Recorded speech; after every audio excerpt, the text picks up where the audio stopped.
Hello, Madison Shakespeare here. A quick yarn with you about one strategic approach toward managing bushfires in Australia.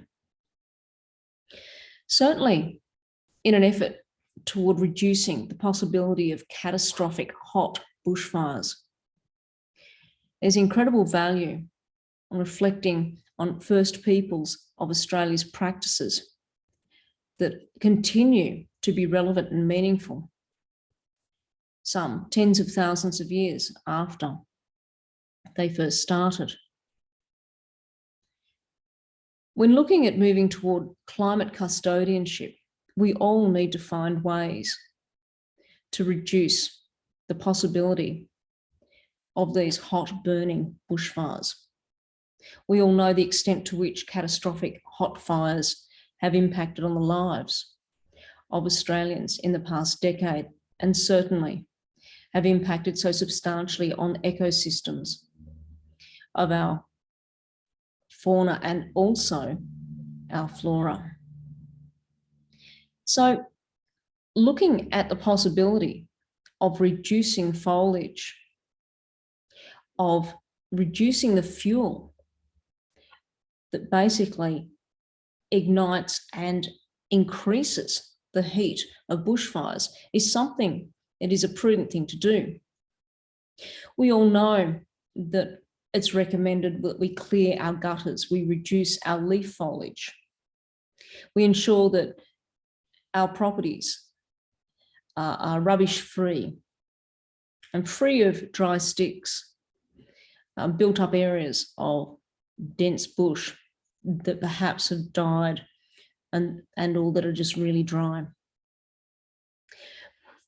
But do we know as much as we should know about traditional burning, cool burning?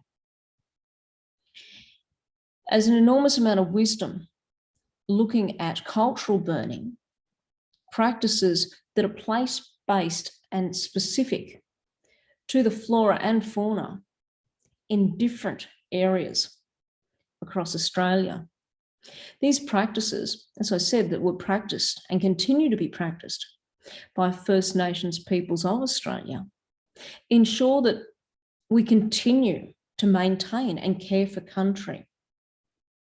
Practicing cool burning outside the hot summer season is really strategic in reducing undergrowth, in reducing and decreasing foliage that in summer very well could fuel fires.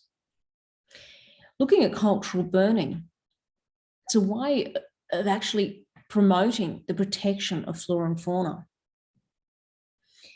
There are a number of factors that we consider when engaged in cool burning, or in essence, starting fires that we're able to manage because they're not so hot that they get out of control.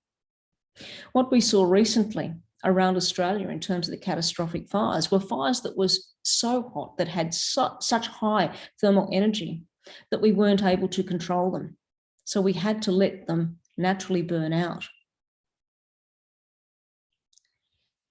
One incredibly beneficial aspect of cool burning also is that if we're able to manage and contain fire in respectful ways, then we don't have to use things like chemical fire retardants.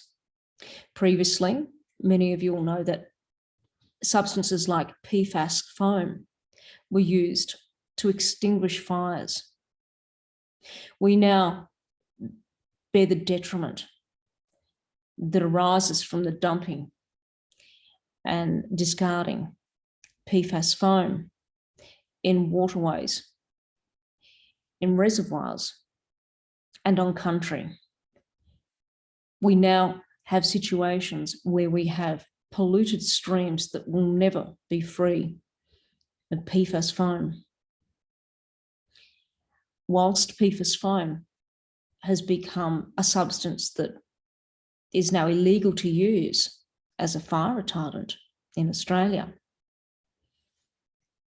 we still have consequences of its use, which include multiple cancers, complex, diverse, rare types of cancer, adenocarcinoma, and also heart issues, significant life-threatening cholesterol issues.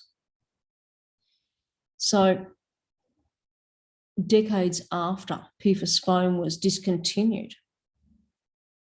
we continue to find that it's affecting us in negative ways. So ways to address custodianship of country, which we all have an obligation to, include learning more about cool burning, understanding cultural burning, and collaborating with First Peoples of Australia who know how to care for, how to protect, look after country, so that country will be there for all of us in the future, so it can be healthy, and indeed we can be healthy. This is just one aspect of climate custodianship. Thank you.